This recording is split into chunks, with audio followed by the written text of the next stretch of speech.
Watch that nuke doesn't blow up.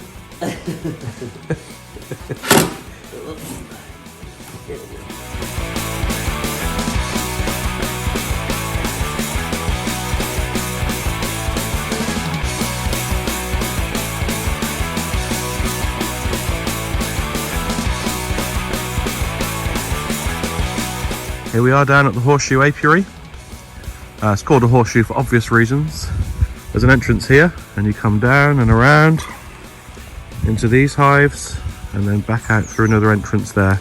So basically really good for bringing the tractor and trailer in. You can come in and out, and then the idea will be to clear these brambles at some stage to create a section through the middle. But as you can see, this is a bit of a mismatch of well, Sainsbury's crates basically, and pallets and things that I've utilised through the season. The reason why it's like this is I inherited all of these hives from somebody locally. Well, I say inherited, I purchased them from them, but they were a retiring beekeeper. So I've been building some frames because, you know, whilst they serve a purpose, they do look rather untidy, and I don't like untidy things. I like things to be clean, tidy, and looking great. So we're going to build some frames. Essentially what we're going to do is have one long run which comes across here, and these hives will then all sit on the same run.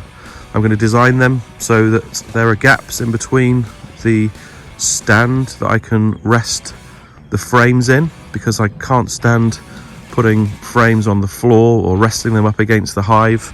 I want them to have somewhere where they can rest with as little impact on the bees. I'm going to have another stand which is going to run across to take these three, and then I'll create a smaller stand at the end for the final two.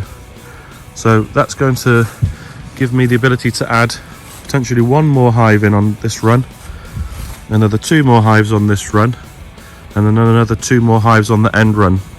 And I'm going to have enough space here to bring in another section as well, to be able to hold another 5 hives as the apiary grows. And then down on this section I'm going to keep this area is going to be my breeding area for creation of my queens and my splits.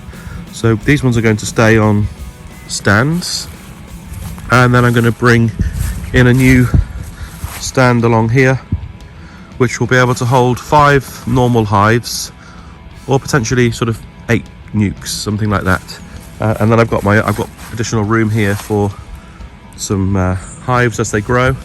I've got some proper stands on a couple of hives up there which I'm going to bring in. So we're going to crack on and try and clean up the apiary.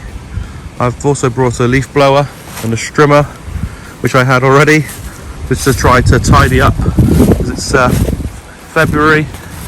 Clean the apiary now, get it set up now before the bees start really flying, and then that will set us up for a prosperous year of activity.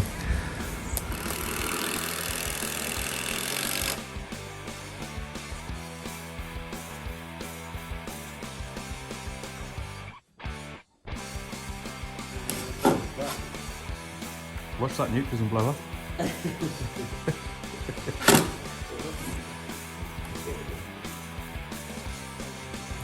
Looking good. The next lot of stands to be made up.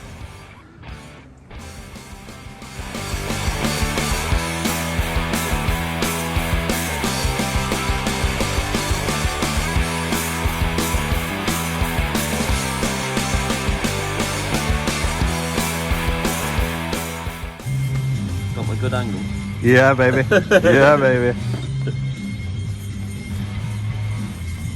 You know it. Look how amazing they look. It's like the eye of the storm. Yeah. It's about to begin.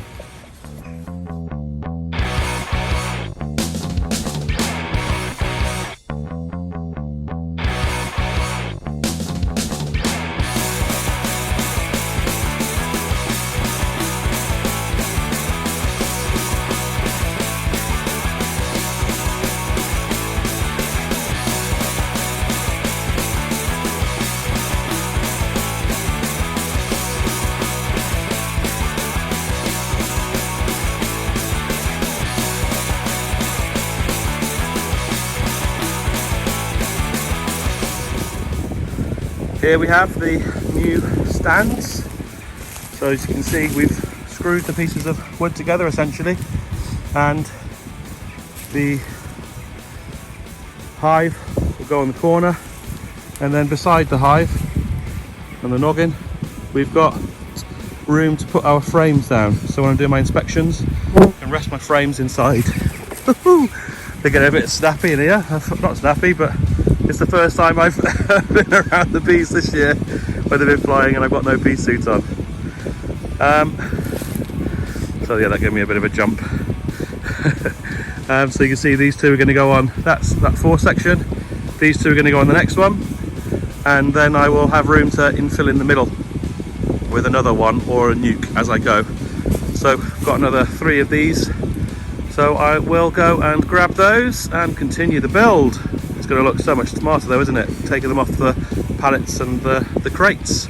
I'll reuse this stand, and then the crates can come back into circulation. And these pallets, well, pallets always come in handy, don't they?